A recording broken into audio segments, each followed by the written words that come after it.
নমস্কাৰ বন্ধু বান্ধৱীসকল, কি খবৰ? ভালে আছে নিশ্চয়। আজি ভাবিলোঁ অকণমান সৰু মাছ হালধি পাতত দি ৰান্ধোঁ।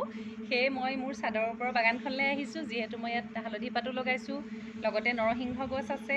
এতিয়া কেইটামান নৰসিংহ পাতো ল'ম, তাৰ আগত হালধি পাতখিনি ছিঙি লওঁ। এতিয়া এয়া হালধি পাতজোপা চাওক, হালধিজোপা কেইটামান পাত ছিঙি লওঁ, সৰু মাছ যিহেতু পাতত দিম। কেইখিলামান ছিঙি লওঁ, ৰ'দত অকণমান পোক লেৰেলি আছে। হালধি পাতৰ গোন্ধটো বৰ ধুনীয়া লাগে। এইকেইটা পাত মই ছিঙি ল'লোঁ, তাৰ লগতে অকণমান মানধনিয়া পাতো লগাইছোঁ আৰু নৰসিংহ পাতো দুটামান লৈ যাওঁ। মানধনিয়া পাত, যিহেতু পাতত দিয়া মাছত অকণমান মানধনিয়া দিম, কেইডালমান পাত মই ইয়াৰ পৰা লৈ যাওঁ।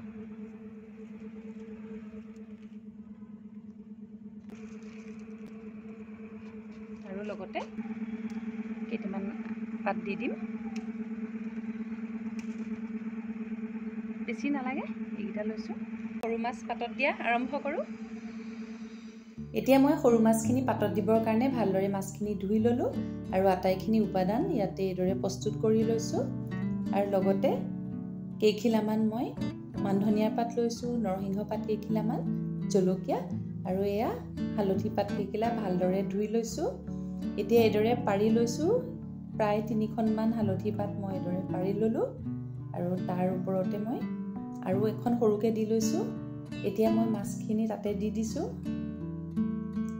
আৰু লগতে আদা নহৰু অকণ দিছোঁ খুন্দি লোৱা, কেঁচা জলকীয়া কেইটামান দি দিছোঁ, কাটি লৈছিলোঁ, আৰু লগতে পিঁয়াজ দিছোঁ মিহিকৈ কাটা আৰু নিমখ দিছোঁ জোখ অনুসৰি। লগতে অলপমান মিঠাতেল দিছোঁ, কেঁচা মিঠাতেলটো দিলে ভাল লাগে। নেমু চেপি দিছোঁ, তেতিয়া আচলতে খুব ধুনীয়া হয় টেষ্টটো। সানি ল'লোঁ, লগতে এয়া মানধনিয়া পাত আৰু কেইটামান নৰসিংহ পাত লৈছিলোঁ, সেইকেইটাও দি দিছোঁ। এইদৰে আটাইখিনি দি দিলোঁ।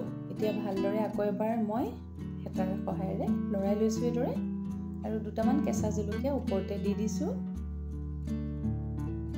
আৰু এতিয়া ভালদৰে পাতখন মই বান্ধি ল'ম, আৰু এখন পাত মই ওপৰ ফালৰ পৰা ব্যৱহাৰ কৰিছোঁ যাতে ফাটি ওলাই নাযায়।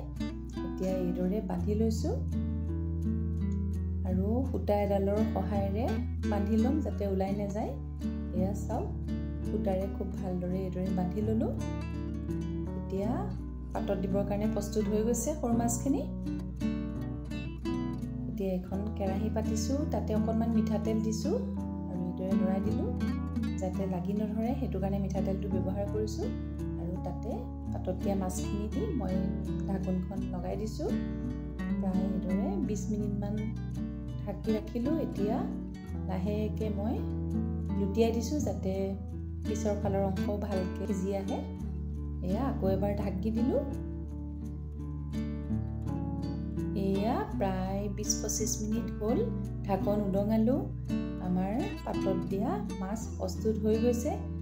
এয়া খোলাৰ লগতে খুব এটা ধুনীয়া হালধি পাতৰ গোন্ধ আহিছে। সেই গোন্ধটো সঁচাই খুব ভাল লাগে।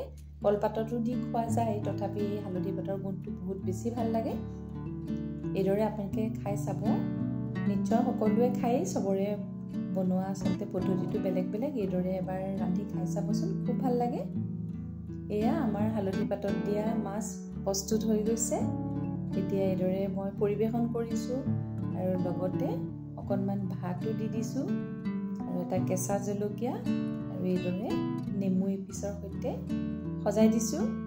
আৰু এইদৰে জুতি লৈ চাব, কেঁচা হালধি পাতত দিয়া সৰু মাছ খুব ভাল লাগে খাই। আশা কৰোঁ আজিৰ ৰেচিপিটো ভাল পাব, আৰু মই এইদৰে নতুন নতুন ৰেচিপি লৈ আহি থাকিম। আজিলৈ আহোঁ, ধন্যবাদ।